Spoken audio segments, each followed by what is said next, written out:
Señor, te damos muchas gracias. Gracias, Padre, por que permites que podamos tener este tiempo para dedicarlo al estudio de tu palabra. Siempre que pensamos en tu palabra, pensamos en tu revelación, lo que tú querías decirnos, y exclusivamente lo que está puesto en esta revelación es lo que está al alcance de nosotros. Ninguna otra cosa. Pero tú nos has hablado ahí y nos has dado la información necesaria y suficiente, no solamente para nuestra salvación, sino también nos has dado la información necesaria para que vivamos esa vida de santidad y para que tengamos la esperanza de que un día Cristo vendrá por nosotros. Bendice pues, Señor, esta reflexión y permite que los que todavía de añadirse vengan con pronto, y que los que estemos, Señor, podamos gozarnos de escucharte a través de la revelación. Gracias, Padre, bendice este tiempo en el nombre de Jesús. Amén. Pues vamos al capítulo 11 y lo voy a leer el capítulo completo, aunque nada más vamos a reflexionar sobre los primeros 14 versículos. Voy a hacer una lectura del capítulo completo, y al leerlo, en la versión que tenemos oficialmente para reflexionar, para estudiar, al leerlo, vamos a tratar de discernir, de percibir las imágenes, ¿no?, que están escritas ahí. No es un capítulo de fácil interpretación, es un capítulo complicado. No es el más complicado, pero es uno de los capítulos más complicados, el capítulo 11, por la gran cantidad de imágenes, de simbolismos que implican las cosas que están escritas ahí. Los otros capítulos han tenido también simbolismos, pero hemos ido discerniendo poco a poco y ampliando el conocimiento de la visión que Juan está teniendo, que les revela. Pero tratemos de percibir el asunto de la visión de Juan, y buscarnos el simbolismo que vamos a, desde luego, explicar aquí, porque una mala interpretación de este texto puede también desviar, y ha desviado a muchas personas a doctrinas equivocadas, ¿no? Doctrinas equivocadas. Pues vamos a leerlo y entonces lo comentamos. Dice el texto: entonces me fue dada una caña semejante a una vara de medir, y se me dijo: levántate y mide el templo de Dios y el altar y a los que adoran en él. Pero el patio que está fuera del templo déjalo aparte y no lo midas, porque ha sido entregado a los gentiles, y ellos hollarán la ciudad santa 42 meses. Y daré a mis 2 testigos que profeticen por 1260 días, vestidos de cilicio. Estos testigos son los 2 olivos y los 2 candeleros que están en pie delante del Dios de la tierra. Si alguno quiere dañarlos, sale fuego de la boca de ellos y devora a sus enemigos, y si alguno quiere hacerles daño, debe morir él de la misma manera. Estos tienen poder para cerrar el cielo, a fin de que no lluevan los días de su profecía, y tienen poder sobre las aguas para convertirlas en sangre, y para herir la tierra con toda plaga cuantas veces quieran. Cuando hayan acabado su testimonio, la bestia que sube del abismo hará guerra contra ellos y los vencerá y los mandará. Y sus cadáveres estarán en la plaza de la gran ciudad, que en sentido espiritual se llama Sodoma y Egipto, donde también nuestro Señor fue crucificado. Y los de los pueblos, tribus, lenguas y naciones verán sus cadáveres por 3 días y medio y no permitirán que sean sepultados. Y los moradores de la tierra se regocijarán sobre ellos y se alegrarán, y se enviarán regalos unos a otros, porque estos 2 profetas habían atormentado a los moradores de la tierra. Pero después de 3 días y medio, entró en ellos el espíritu de vida enviado por Dios, y se levantaron sobre sus pies y cayó gran temor sobre los que los oyeron. Y oyeron una gran voz del cielo que les decía: subid acá. Y subieron al cielo en una nube, y sus enemigos los vieron. En aquella hora hubo un gran terremoto, y la 10ª parte de la ciudad se derrumbó, y por el terremoto murieron en número de 7,000 hombres, y los demás se aterrorizaron y dieron gloria al Dios del cielo. El segundo ay pasó. He aquí, el tercer ay viene pronto. El 7º ángel tocó la trompeta, y hubo grandes voces en el cielo que decían: los reinos del mundo han venido a ser de nuestro Señor y de su Cristo, y Él reinará por los siglos de los siglos. Los 24 ancianos que estaban sentados delante de Dios en sus tronos se postraron sobre sus rostros y adoraron a Dios, diciendo: Te damos gracias, Señor Dios Todopoderoso, el que eres, el que eras y el que has de venir, porque has tomado tu gran poder y has reinado. Y se airaron las naciones y tu ira ha venido, y el tiempo de juzgar a los muertos y de dar el galardón a los siervos, los profetas, a los santos y a los que temen tu nombre, a los pequeños y a los grandes, y de destruir a los que destruyen la tierra. Y el templo de Dios fue abierto en el cielo, y el arca de su pacto se veía en el templo, y hubo relámpagos, voces, truenos, un terremoto y gran granizo. Bueno, tenemos aquí una escena muy bien llamada apocalíptica, ¿no? Muy digna de esta expresión, ¿no? Apocalíptica. Esta lectura, primera lectura que tenemos nosotros del texto, puede dirigirnos de una manera equivocada a interpretaciones equivocadas y luego a percepciones de lo que el Señor quiere decirnos a través de esta profecía, de este capítulo número 11. ¿No? Por eso es importante que tomemos nosotros contexto y además vayamos prácticamente versículo por versículo en el simbolismo que está escrito ahí. El apóstol Juan, al escribir, tenemos que recordarlo. Esto es algo que repito todo el tiempo. Tenemos que recordar que Juan está teniendo una visión de lo que el Señor le permite ver y está escribiendo aquellas cosas que puede ver. Ha tenido instrucciones de no escribas esto, si escribe aquello, escribe lo que ves y escribe lo que te estoy diciendo. De alguna manera, en esta visión que ni nos podemos imaginar cómo la percibió o cómo la vivió el apóstol Juan, lo que es cierto es que él está plasmando con su pluma, inspirado por supuesto por el Espíritu Santo, una visión que solamente la van a entender las personas que son regeneradas, pues los cristianos, ¿no? Los no cristianos no la van a entender. Uno de los fenómenos que ocurre, o de las características que ocurren con Juan, es que con mucha frecuencia él regresa a citar cosas del Antiguo Testamento para traerlas al Nuevo Testamento, para traerlas en su explicación de su visión.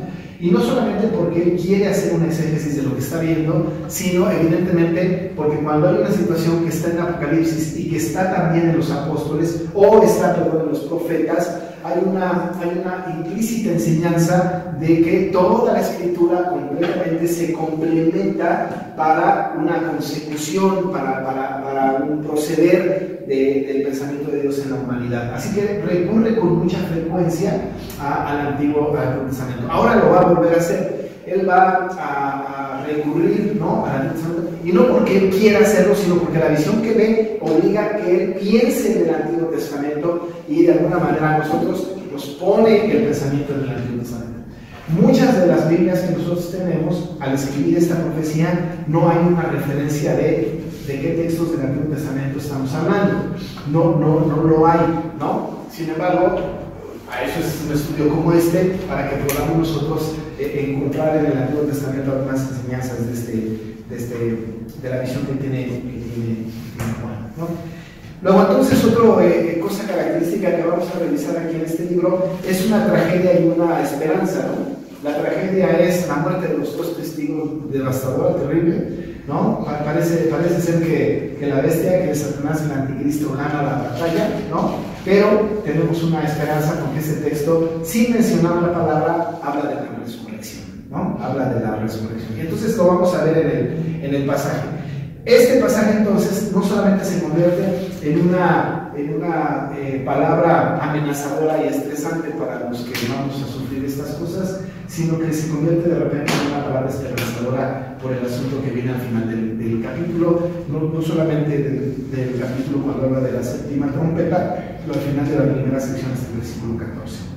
Pero vamos a revisarlo para que podamos nosotros ir discerniendo poco a poco este texto. Dice en el versículo número 1 del capítulo 11, empieza el apóstol Juan diciendo: entonces me fue dada una caña semejante a una vara de medir, y se me dijo: levántate y mide el templo de Dios y el altar y a los que adoran en él. Esa es la primera referencia que nosotros tenemos en el capítulo 11, una cosa que se añade a la visión. Antes de este capítulo no habíamos visto, no habíamos escuchado ni leído nada que tenga que ver con una caña semejante a una vara de medir. Es la primera vez que tenemos esta expresión, ¿no?, en Apocalipsis. No la tenemos antes. No la tenemos antes en el libro, pero sí la tenemos antes en la Biblia. Es decir, hay una referencia en el Antiguo Testamento respecto de esta caña de medir. Si nosotros queremos interpretar este texto sin el contexto del Antiguo Testamento, podemos caer en algunos errores. Nosotros también tenemos que recordar que el lenguaje apocalíptico es figurado. Esta es nuestra interpretación del Apocalipsis. No nuestra, es la correcta, ¿no? La que debemos seguir. La mayoría de las cosas aquí son figuras, son imágenes que una cosa es lo que se parece, lo que se ve, y otra es lo que significa, ¿no? Una cosa es lo que se ve y otra es lo que significa, ¿no? Cuando hablamos de este tipo de asuntos de figuras, ¿no? Utilizamos cosas así de esta naturaleza. Cuando el Señor habló de los 7 candeleros, una cosa es lo que ve, otra cosa es lo que significa. Los 7 candeleros son objetos físicos, objetivos, visibles, pero no es exactamente lo que quiere Juan decir. Cuando dice candeleros está hablando de las iglesias, ¿no? Una cosa es lo que ve, lo que dice, y otra cosa es lo que significa. En ese sentido de hermenéutica bíblica, tenemos que revisar lo que dice y no irnos con lo que dice, sino con lo que significa con lo que dice, ¿no? Así que entonces estamos ante la escena de una caña y dice la Biblia, una caña semejante a una vara de medir, y le dijo el Señor que midiera el templo de Dios y el altar y a los que adoran en él. Tenemos varias preguntas entonces. ¿Qué es esto de la caña? ¿Qué es lo que está pidiendo? ¿Y a qué se refiere con el templo de Dios y el altar? ¿No? Esas tres preguntas, o esas preguntas son como que necesarias si queremos entrar con seriedad al capítulo 11.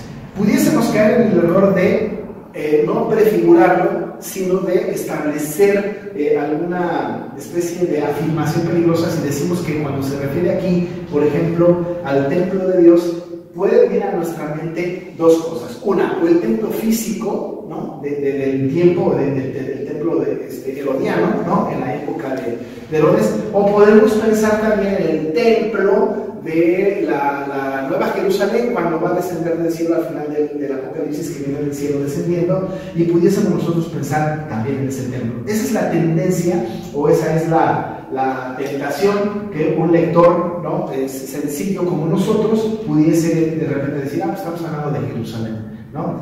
O espero que eso, por lo menos tengamos una reflexión de esa naturaleza. Pero si estamos hablando del sentido figurado, tenemos que pensar más allá del asunto. Cuando hablamos del templo aquí, no necesariamente estamos hablando de un lugar físico como el templo de Jerusalén que desciende del cielo, o el templo físico de Herodes, la época herodiana, mucho menos el de Salomón que fue destruido. No estamos hablando de otro templo, de algo totalmente distinto. Cuando hablamos del templo, necesitamos hacer una referencia a la palabra del Señor. Incluso el apóstol Pablo, cuando le habla a los corintios respecto de nuestros últimos días, en 2 Corintios, en el capítulo 4 y en el capítulo 5, habla acerca del templo como si fuéramos nosotros. Dice, este templo será revestido, ¿no? Entonces habla de la iglesia como templo, y lo que hablamos de la iglesia es el cuerpo de Cristo, nosotros como iglesia, ¿no? Cuando se habla aquí del templo de Dios, estamos hablando del conjunto de los creyentes redimidos en el mundo, ¿no? Esta es la referencia directa cuando se habla del templo de Dios. No se habla pues del templo físico. En la época del apóstol Juan el templo físico está destruido.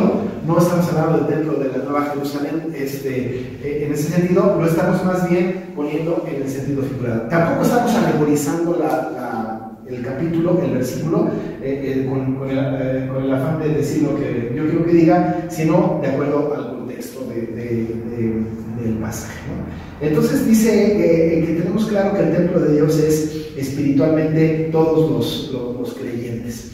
Y la vara de medir es una vara, o es una, que dijéramos, en aquel tiempo no había como los tiempos hoy día flexómetros, ¿no? Nosotros tenemos un flexómetro y lo vemos aquí y corremos, ¿no? Ahí había o listones o varas de medir, ¿no? Los listones eran como muy comunes, estaban hechos de manera que estaban con una medida específica, y entonces los que iban midiendo medían un listón, 2 listones, 3 listones, y entonces casi decían, esto mide 4 listones, ¿no? Ahora tenemos hasta tecnología. Con un celular se puede medir el área de este lugar, ¿no?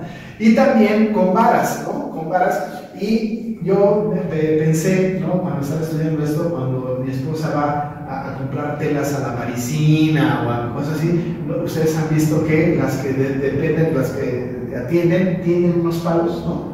Que son de a metro, creo, o no sé cuánto mide eso.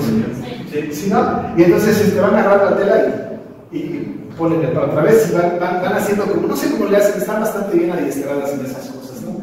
Y van midiendo con vara, ¿no? Están haciendo una medición con vara. Algo así es algo como lo que se presenta en la visión que tiene Juan de Apocalipsis. Pero es a lo que él tiene acceso, es lo que él ve, es lo que nos puede decir a nosotros, pero lo toma del Antiguo Testamento.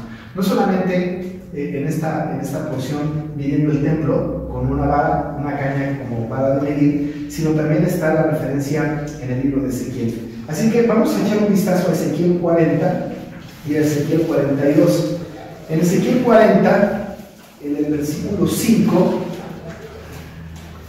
en la visión otra vez del templo que Dios le da a Ezequiel, 45 de Ezequiel, está antes de Daniel, es el penúltimo. Antes del 4.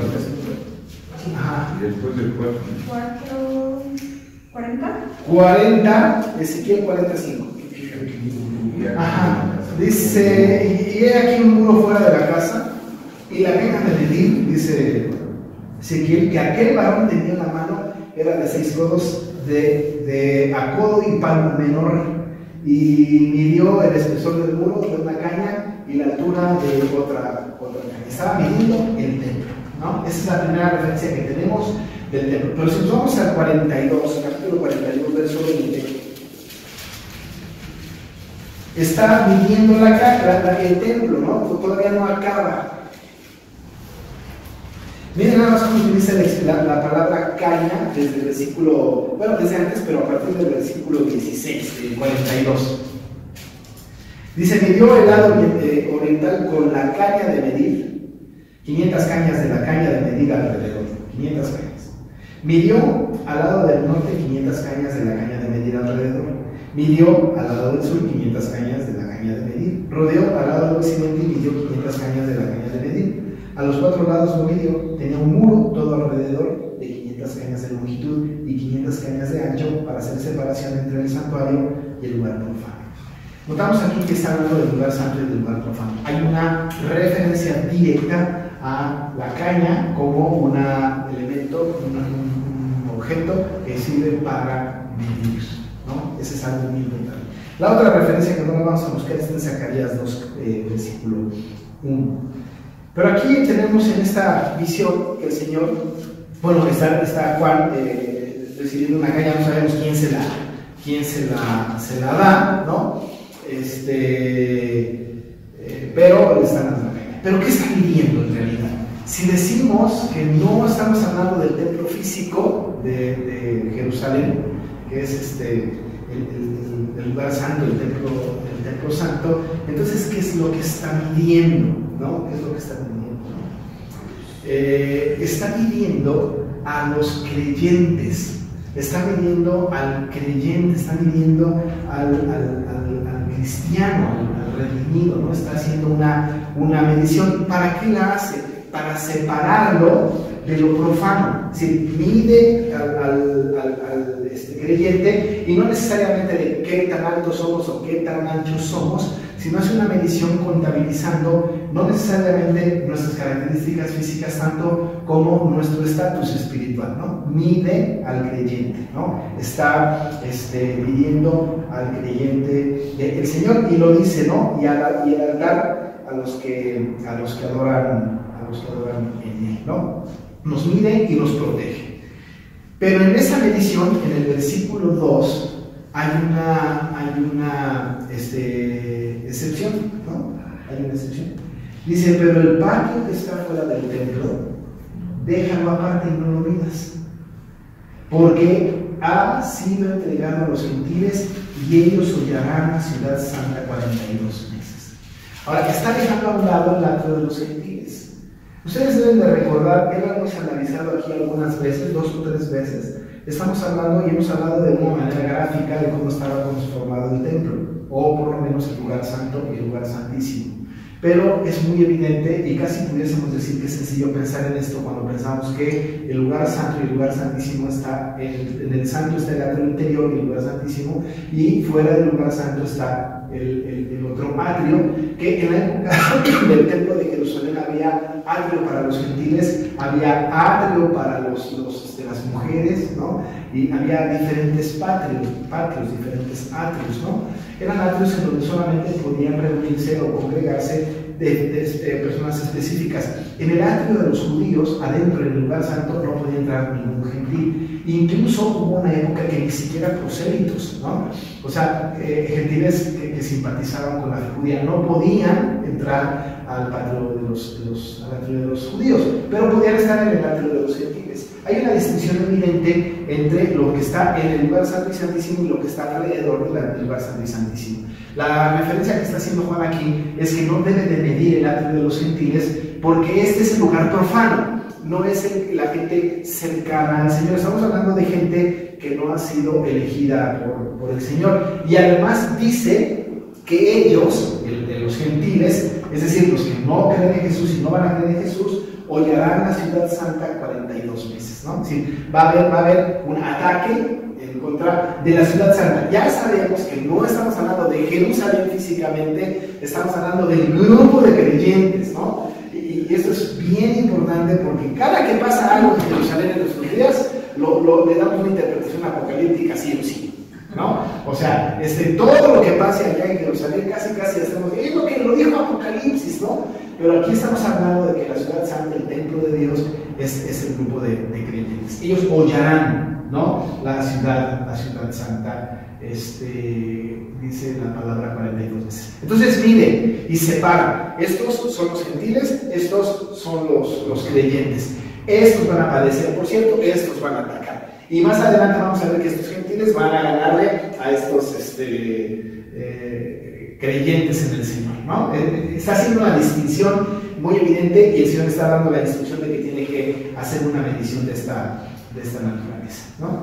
Tras la orden de medir, de tener este ejercicio de medición y de contabilizar, Juan no tiene idea de cuántos son los salvos. El único que conoce el número de los creyentes que va a haber en toda la historia de la humanidad, pues es Dios, ¿no? Está en su decreto eterno, y no es que lo vaya descubriendo, es que ya lo decidió desde antes de la fundación del mundo. Lo único que está haciendo es llamando a los escogidos, ¿no? Tengo el dicho que dice que Dios no está conformando un pueblo, ¿no? Él está llamando a un pueblo, ¿no? No va diciendo, ay, sería bueno incluir a que se porta bien, ¿no? Eso no está haciendo, sino lo que está haciendo es que está llamando a un pueblo que ya eligió, ¿no?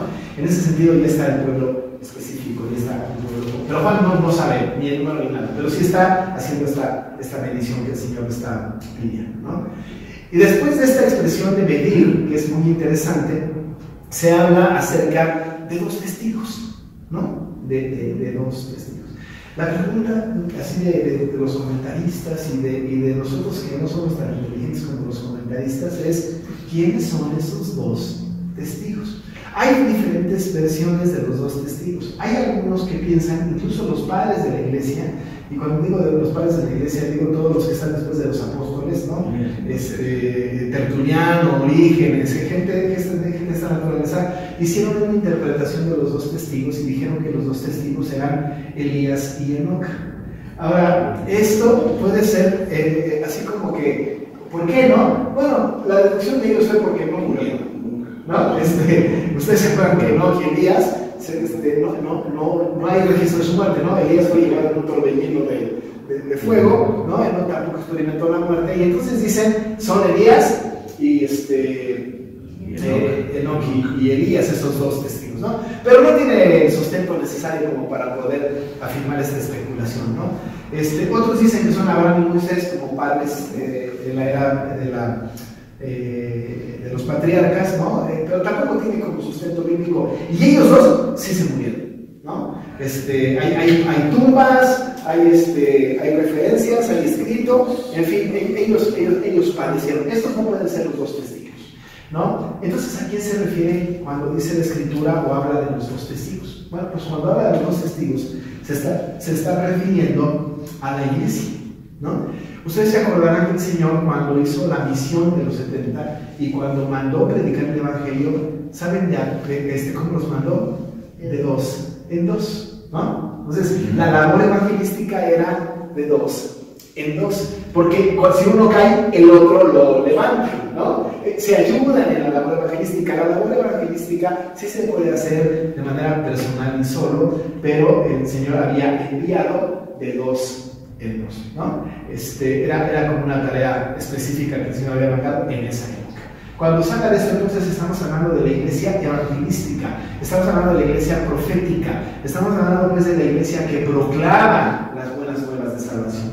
Y dice el Señor que en este asunto, en donde ya separó a los gentiles, es decir, lo profano de lo sagrado, los gentiles de los cristianos, ¿no? Dicen, y que además anuncia que estos gentiles van a hollar la ciudad santa 42 meses, ¿no? Le dice el Señor: y daré a mis dos testigos que profeticen, ¿no? La tarea de la profetización no es la adivinación del futuro, es la proclamación de las buenas nuevas. Debemos acordarnos que la profecía, cuando hablamos de profecía, hoy día ya no hay profecía predictiva, ¿no? Ya no hay alguien que diga: yo soñé, el Señor me dijo que va a pasar esto y esto y esto. Eso se acabó, no más nada, ¿no? Porque dice el apóstol Pedro: nosotros tenemos la palabra profética más segura, esta es la verdad. No hay más, que el que diga que vio algo es que se indigestó. Pero no hay profecía predictiva, más nada. La profecía de los tiempos es la proclamación de esta verdad, ¿no? Es la proclamación de esta verdad. Cualquier persona que hable de esta verdad está haciendo profecía, ¿no? Por eso nuestro seminario se llama Escuela de Profetas, ¿no? Porque la tarea que tienen estos testigos no es de hablar de acontecimientos futuros. Ahora, nosotros, por ejemplo, como profetas, en el sentido estricto de la palabra de proclamadores del Evangelio, ¿podemos nosotros hablar de lo que va a suceder? Sí, pero no porque estamos adivinándolo, sino porque aquí está escrito. O sea, si decimos algo que está escrito aquí, no estamos haciendo ninguna adivinación, ya está revelado. Lo único que hacemos es decir lo que aquí está, ¿no? Si decimos: vamos a pasar por tribulación, aquí está. Nadie puede decir: uy, ¿cómo lo supo? No, es que lo acabo de leer. Aquí está, ¿no? En ese sentido podemos tener un poco de profecía predictiva, ¿no? Pero no más. Aquí se le da a los dos testigos, que es la iglesia, la tarea de evangelizar, ¿no? La tarea de la proclamación del Evangelio, ¿no? Dice estos testigos, dice el 13: y daré a mis dos testigos que profeticen, ¿por cuánto? Por 1260. Son 3 años y medio. 42 meses. Antes dice 42 meses, ¿no? Y ahora dice 1260. ¿Cuántos días tienen 42 meses? Son 3 años y medio. Pero ¿cuántos días tienen 42 meses? ¿Cuántos días? 42. 1260. Estamos hablando de lo mismo. Esperando 30 días cada mes. ¿Cuántos años son 1260 días? 3 años y medio. 3 y medio. De tal manera como el tema de los números son como que convergen, ¿no? En la visión apocalíptica, ¿no? Ya dijimos que los números son simbólicos, no estamos hablando de números precisos, ¿no? No estamos hablando justo de 42 meses, que son 1260 días, estamos hablando de un número simbólico, completamente simbólico. Tiempo y medio tiempo, ¿no? Un tiempo y un medio tiempo, años. son 2 tiempos y un medio tiempo, ¿sí? ¿No? Pero no estamos hablando pues de una cifra específica. Aquí la pregunta es: ¿por qué Juan utiliza primero 42 meses y luego 1260 días? ¿Por qué ese afán de complicarnos la lectura, ¿no? Bueno, tenemos que recordar que no deben de entenderlo los romanos, ¿no? Entonces, muchas cosas las dice, ¿no? Dice lo mismo de diferente manera. De hecho, el Apocalipsis es este paralelismo progresivo. Va a decir lo mismo, siempre de diferente manera, ¿no? Si nosotros revisamos las 7 copas, los 7 sellos, ¿no? Las 7 trompetas, es lo mismo, con simbolismos diferentes. Es lo mismo, porque él está hablando de lo mismo, pero siempre confunde al que quiere capturar la correspondencia y saber qué es lo que está diciendo, ¿no? Bueno, está diciendo que los dos testigos van a profetizar por 3 años y medio, van a profetizar por 42 meses, van a profetizar, ¿no? Esa es la tarea. La intención es que esa profetización, esa labor de proclamación del Evangelio es constante, ¿no? Es una proclamación que no tiene un fin determinado, si no se acaba nunca. Lo vamos a ver ahorita implícito en el texto que estamos leyendo, ¿no? Muy bien, entonces dice, le voy a dar a mis 2 testigos, ya dijimos que es la iglesia, que profetice por 1260 días, y luego vestidos de silicio en humildad, ¿no?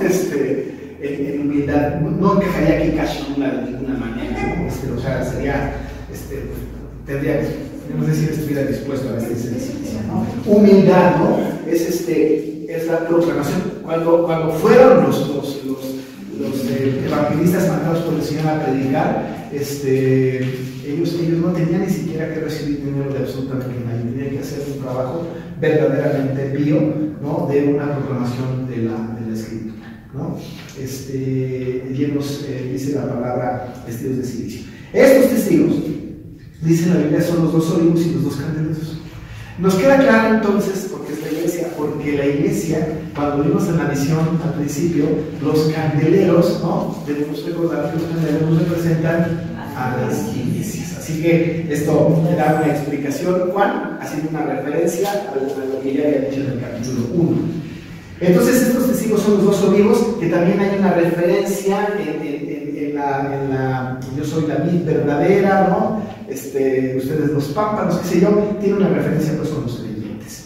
Estos son los 2 olivos y los 2 candeleros que están en pie delante del Dios de la tierra. Y es muy importante, noten que no dice aquí en este versículo, no dice el Dios del cielo, ¿no? Normalmente se ubica a Dios en el cielo, en las nubes, en el trono sentado, habla del Dios de la tierra, porque habla de la soberanía, de un Dios plenipotenciario, de un Dios dueño de todo lo que existe, de un Dios que no solamente está gobernando en el cielo, sino que está gobernando en la tierra, ¿no? El Padre nuestro decía la oración de Jesús, ¿no? Hágase tu voluntad como la está haciendo también aquí en la tierra. Aquí vivimos. Este Dios de la tierra es el que está dirigiendo la predicación de los 2 testigos, ¿no? Dice que estos testigos están en pie delante del Dios de la tierra. O sea que cuando vamos a predicar el Evangelio, Dios está parado enfrente, dirigiendo esta labor evangelística. Qué hermosa imagen tenemos aquí de un Dios que está dirigiéndonos en la proclamación del Evangelio. No vamos nosotros, ¿no? Vean el versículo 5.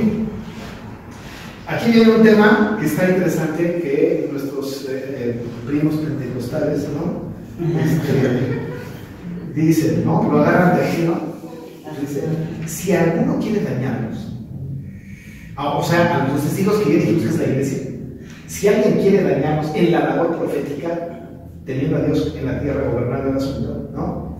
Sale fuego de la boca de ellos y devora a sus enemigos, y si alguno quiere hacerles daño, debe morir él de la misma manera. Estos tienen poder, o sea, los 2 testigos, para poder cerrar el cielo a fin de que no llueva en los días de su profecía, y tienen poder sobre las aguas para convertirlas en sangre y para herir la tierra con toda plaga cuantas veces quieran.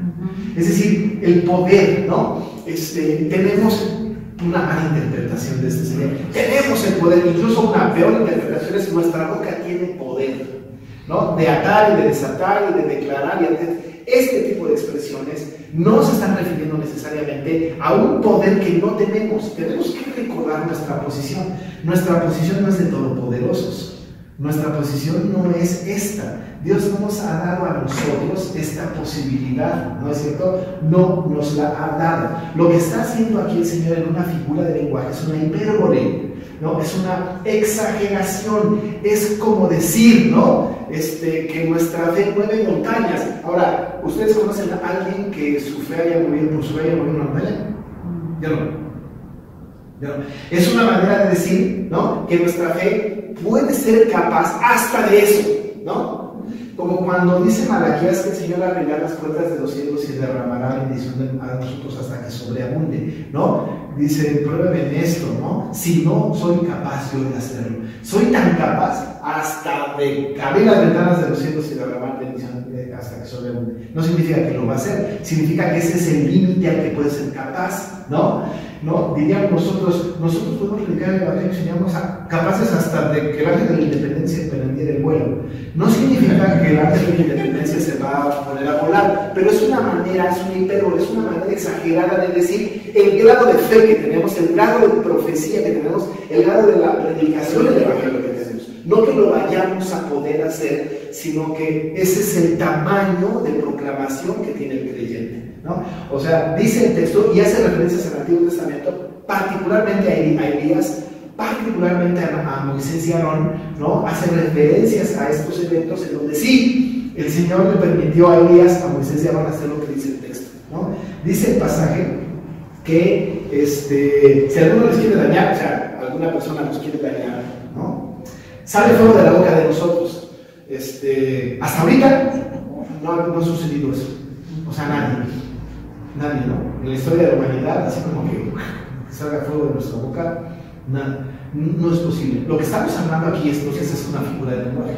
La palabra es fuego consumidor, ¿no? Esa palabra proclamada lastima al creyente. Esto sí es posible, pero fuego no va a salir de nuestra boca. El día que salga fuego de nuestra boca, hay que ir con el doctor. Algo nos está pasando, ¿no? Algo nos está pasando. O haciendo referencia, cuando el estómago arde muchísimo, no dice, tengo fuego en el estómago, qué sé yo, pero son figuras, ¿no? Lo que quiero decir es que no estamos hablando de un asunto literal, ¿no? De un tema literal, ¿no? Dice, y devora a sus enemigos, y si alguno quiere hacerles daño, debe morir él de la misma manera. Y también tenemos que recordar que el Señor dijo que mía es la venganza, yo pagaré ese Señor. Y efectivamente, el Señor va a hacer su justicia sobre aquel que va en contra de su iglesia, ¿no? Recuerden ustedes que aquel que está en contra de la iglesia del Señor está en contra del Señor de la iglesia. Más vale que nadie se meta con la iglesia de Cristo, porque el que se mete con la iglesia de Cristo se mete con el Cristo de la iglesia y es horrenda cosa caer en las manos de Dios vivo. Estos, dice la palabra del Señor, deben morir de la misma manera. Y eso sucederá sin lugar a duda, pero de eso no nos encargamos nosotros, eso lo hace el Señor. Y luego viene la imagen del Antiguo Testamento de Elías y de Abraham y Moisés. Estos, dice, tienen poder para cerrar el cielo a fin de que no llueve los días de su profecía. ¿Saben quién lo hizo esto? Elías, que se presentó delante del rey Acab y le dijo, no habrá lluvia ni rocío por 3 años. Y por 3 años no hubo lluvia ni rocío. Ahí sí, no hubo, por la voz del profeta. ¿Lo hizo Elías? No, lo hizo Dios. ¿No es cierto? Porque fue Dios el que le dijo, preséntate ante Acab y dile esto, no habrá lluvia ni rocío, sino por palabra. Quien hizo ese portento no fue Elías, él fue el portador del mensaje. Quien paró el agua fue el Señor, ¿no? Él fue justamente el Señor, ¿no? Entonces dice, esto tiene poder. Hasta eso pudiésemos hacer. O sea, ahí está el grado de nuestra predicación del Evangelio, ¿no? Y tiene poder sobre las aguas para convertirlas en sangre. No dije Abraham, pero bueno, es Moisés nada más. Cuando en una de las plagas el agua, ¿no?, se convirtió en sangre. ¿Lo hizo Moisés? No lo hizo Moisés, lo hizo Dios. Dios mandó la plaga, fue Dios quien lo hizo, ¿no? Bueno, nuestra proclamación del Evangelio llega a ese nivel de efectividad y de lastimar al no creyente, ¿no? Y para herir la tierra con toda plaga cuantas veces quiera, ¿no? No debemos nosotros de caer en el error de maldecir, ¿no? Te va a caer una plaga, yo en el nombre de Jesús declaro que vas a tener una enfermedad, que te vas a morir, te vas de la iglesia y yo te declaro infortunio y te va a requete mal y tu matrimonio no va a funcionar. Esto es enfermizo, eso no es bíblico, ¿no? No lo es. No lo es. Dios hace lo que tiene que hacer en la iglesia, con la iglesia y con toda la humanidad, pero esto está hablando de esta exageración, de esta hipérbole, en donde dice, a este grado, ¿no?, podemos nosotros llegar. Esto le da esperanza al creyente. Nosotros somos los testigos y vamos a proclamar el Evangelio y somos capaces de cualquier cosa, y no por nosotros, sino Dios a través de de nosotros, ¿no? Ahí está la proclamación del Evangelio.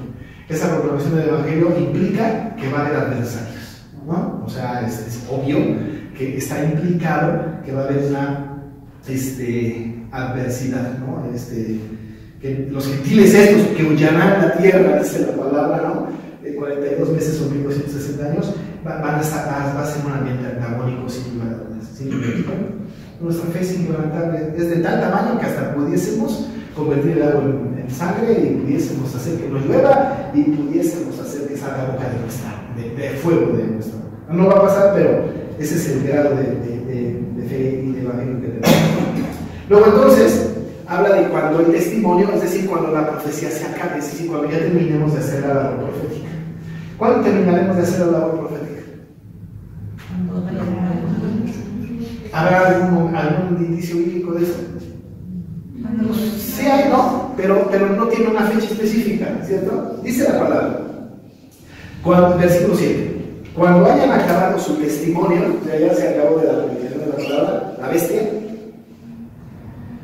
que sube del abismo, hará guerra contra ellos, y aquí viene lo triste, y los vencerá y los matará, a los dos testigos. Es la primera vez que se menciona la bestia. Otra imagen nueva, ¿no? La bestia. ¿Quién es la bestia? Satanás, sin duda. ¿Qué dice el capítulo 17, verso 8 de Apocalipsis? Que es donde la transcribe 17, 8. La bestia que has visto era y no es, y está para subir del abismo e ir a perdición. Si los moradores de la tierra, aquellos cuyos nombres no están escritos desde la fundación del mundo en el libro de la vida, se asombrarán viendo la bestia que era y no es y será. Esta es la bestia, ¿no? Y va a salir para la perdición del abismo. Ya hemos hablado un poco del abismo, ¿no? Bueno, la bestia es una manera de hablar de Satanás, ¿no? Que será desatador y que será traído, ¿no? Bueno, aquí tenemos la primera referencia de la bestia, lo cual nos hace saber que Juan está escribiendo esto mucho después de que ha tenido la visión, porque tiene dos textos que hablan de esto. Bueno, cuando ya se acabó la tarea de los dos testigos, es decir, la proclamación del Evangelio, entonces la bestia que sube del abismo hará guerra contra nosotros, la iglesia, y nos vencerá y nos matará.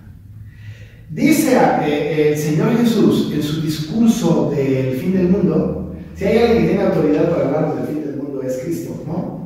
Pablo también, desde luego, pero Cristo nos dice en el capítulo 24 de Mateo, versículo 14, ¿cuándo se acabará todo?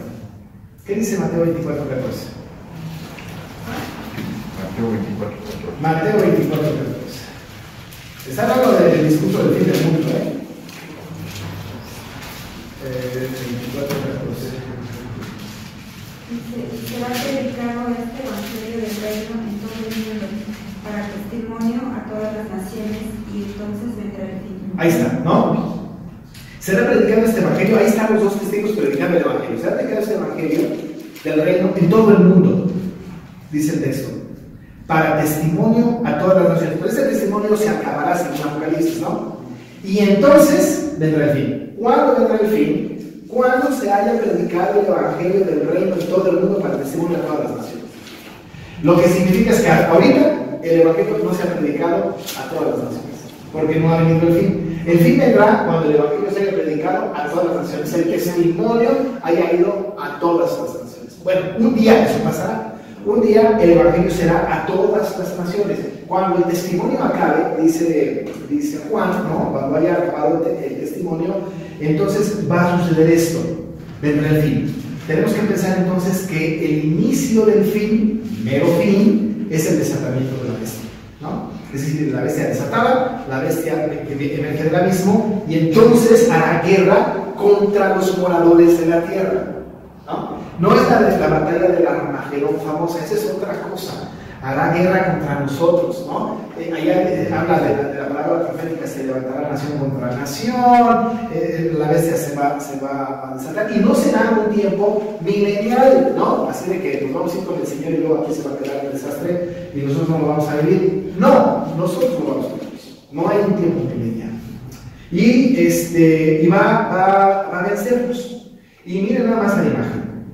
Y sus cadáveres, o sea, vemos los testigos, nosotros, estarán en la plaza de la grande ciudad, que en el sentido espiritual se llama Sodoma y Egipto, donde también nuestro Señor fue crucificado, ¿no? Es decir, que está hablando de una devastación.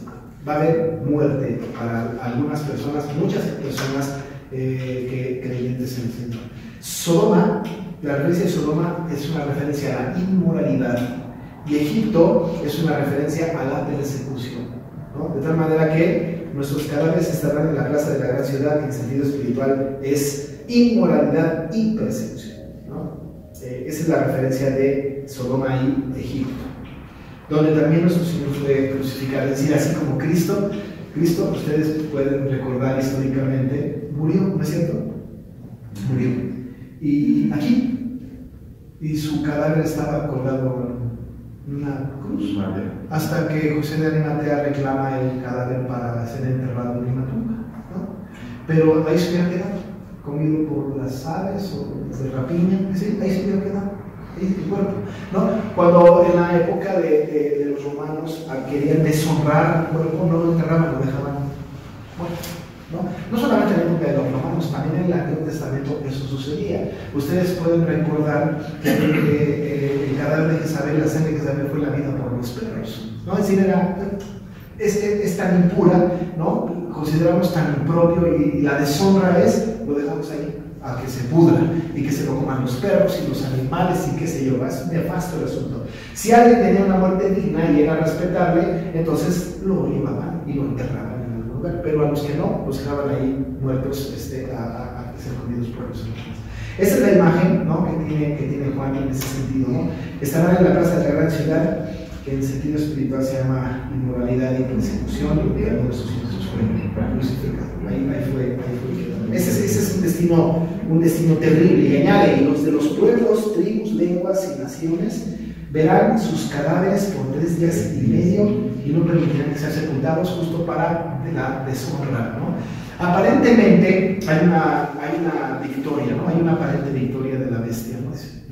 En ese tiempo van a pensar: ¡ganamos!, ¿no? Ellos estaban mal, nosotros tenemos la razón. Y además lo dice el texto, ¿no? El texto lo está diciendo, dice: y los moradores de la tierra se regocijarán sobre ellos y se alegrarán, y además hasta se van a entregar regalos, ¿no? Como si fuera el día de todos los santos, ¿no? Regalarse, ¿no? Será una festividad muy alegre para ellos, porque estos 2 profetas habían atormentado a los moradores de la tierra con esa palabra terrible del Evangelio, ¿no? Sí, hermana. Me llama la atención que los cadáveres se queden aquí en la plaza, y lo que quiere decir inmoralidad y persecución. O sea, ¿qué tiene que ver la inmoralidad y la persecución con que se queden ahí los cadáveres en la plaza? Es como si ellos fueran culpables de eso.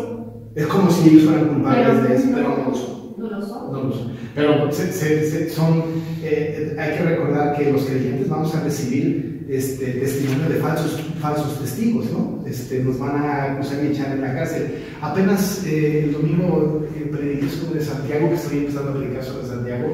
Tristemente no acabaré en noviembre, tomaré 2 o 3 meses más del año, pero hablaba yo acerca de cómo se oprimía a los pobres, ¿no? Se levantaban difamaciones, falsos testimonios en contra de los creyentes. Y ahí es cuando Santiago les dice: gócense en eso, estén contentos con eso, ¿no? Pero ciertamente ahí se levantará un testimonio terrible, ¿no? Terrible contra los creyentes. Seguramente, aunque esto no lo puedo yo afirmar, seguramente ellos serán acusados de inmoralidad y de persecución, ¿no? Puede ser, ¿no? Al Señor Jesús no lo acusaron de inmoralidad, ¿no? Lo acusaron como sedicioso, cismático, blasfemo, ¿no? Cosas terribles. Y si a él lo insultaron así, ¿por qué no podemos nosotros ser objeto de una difamación semejante? Pero sí tiene razón. Qué terrible va a ser ver esta imagen, ¿no? Y los moradores de la tierra, estos gentiles que hoy están hollando la tierra, la ciudad santa, es decir, la iglesia, van a pensar que ganaron, ¿no? ganamos, y se regocijarán, y se alegrarán, y se regalarán cosas, porque estos profetas ya se acaban. Hasta aquí esta historia es terrible, parece que es terrible. Pero nosotros no ponemos las cosas, nuestra mirada en las cosas terrenales, sino en las eternas, no en las temporales, sino en las eternas. Después de la tragedia, de esta tragedia en donde aparentemente es el fin, ¿no? Viene siempre la esperanzadora palabra de la resurrección, ¿no? Que es maravillosa. Después de 3 días y medio, entró en ellos el espíritu de vida enviado por Dios, y se levantaron sobre sus pies, y cayó un gran temor sobre los que los vieron. ¿Se acuerdan ustedes la imagen que está en 1 Tesalonicenses 4? El apóstol Pablo les está diciendo a los tesalonicenses, ¿no? Que un día, ¿no? Los muertos en Cristo resucitarán primero, y luego nosotros que hayamos quedado seremos arrebatados en una vida y cerrada de Dios. ¿Y saben qué es lo que no excluye el texto? No excluye a los no creyentes. ¿Qué va a pasar con los no creyentes? ¿Saben qué va a pasar con los no creyentes? Ellos van a ver a los muertos en Cristo resucitar, y van a ver que en una vida y cerrada de ojos los creyentes seremos transformados. No va a suceder así como que vamos a desaparecer de la nada. Eso es del rapto de la película esta herética de dejarlos atrás, ¿no? No. Todo el mundo se da cuenta. Es más, es necesario que el creyente se dé cuenta, ¿no? Porque tiene que decir, no. Y aquí está diciendo el texto que se levantaron sobre sus pies y cayó gran temor sobre los que los vieron. Esos que se estaban dando regalos unos a otros, esos que se estaban regocijando por la muerte de los 2 testigos de la iglesia, ¿no? Estaban regocijándose, y de repente los ven, y además oyen, dice el verso 12, una gran voz del cielo que les decía, subid acá, ¿no? Y están oyendo, y los creyentes, los que están muertos en la plaza y todos estos, subieron al cielo en una nube, y sus enemigos los vieron. No, o sea, no será secreto el asunto por ningún lado, ¿no? Los vieron subir al cielo. Es así como que va a ser surrealista eso, ¿no? Es así atípico y loco, ¿no? Si sucediera en nuestro tiempo, ver muertos levantándose de sus tumbas, qué barbaridad, ¿no? Y además saber que yo no creía en Jesucristo, y verlo cómo se va, y oír la voz del Señor que dice sube acá, y yo ver que está subiendo, va a ser un juicio terrible, ¿no? Por eso Apocalipsis constantemente dice, preferimos que las montañas nos caigan encima a recibir la ira del Señor, ¿no? Va a ser terrible, ¿no? Y dice el verso 12 que oyeron una gran voz del cielo que decía suban acá, y subieron al cielo en una nube, y sus enemigos los vieron, y en aquella hora, entonces hubo un gran terremoto, y la 10ª parte de la ciudad se derrumbó, y por el terremoto murieron en número de 7,000 hombres, y los demás se aterrorizaron y dieron gloria al Dios del cielo. No significa segunda oportunidad, significa patadas de ahogado, ¿no? No segunda oportunidad. Porque algunos pudiesen decir, algunos dieron gloria a Dios del cielo, pero es así como que, yo sí creía, ya no me fui, ¿no? Sí, así la cosa de dar gloria, pues doy gloria, pero ya no hay segunda oportunidad, ya no. Y habrá terremotos, habrá muerte, los 7,000, acuérdense que el 7 es de la totalidad, de la plenosis, de los que no creyentes morirán, ¿no? Los no creyentes morirán, y muchos creyentes morirán, muchos no creyentes morirán, y en ese morir serán aterrorizados, y van a hacer una confesión falsa de una fe que no tuvieron en vida, ¿no? Pero como hemos dicho, es absolutamente necesario que el no creyente sea confrontado con el Evangelio y lo rechace.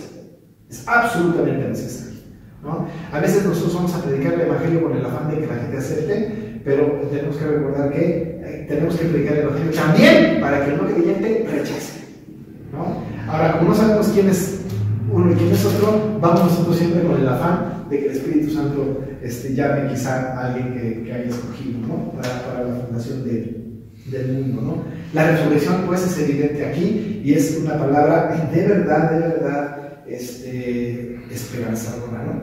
Y termina Juan en el verso 14 diciendo: el segundo ay pasó, he aquí el tercer ay viene pronto, ¿no? El tercer ay viene pronto. Después de esto Después de esto, está por fin, después de este interludio, ¿no?, el tocar la séptima trompeta, después de este concilio. Pero esto lo vamos a ver la próxima semana, ¿no? Pero este pasaje que está aquí, que parece ser de terror, ¿no?, es más bien esperanzador. Vamos a padecer, vamos a morir seguramente, pero resucitaremos.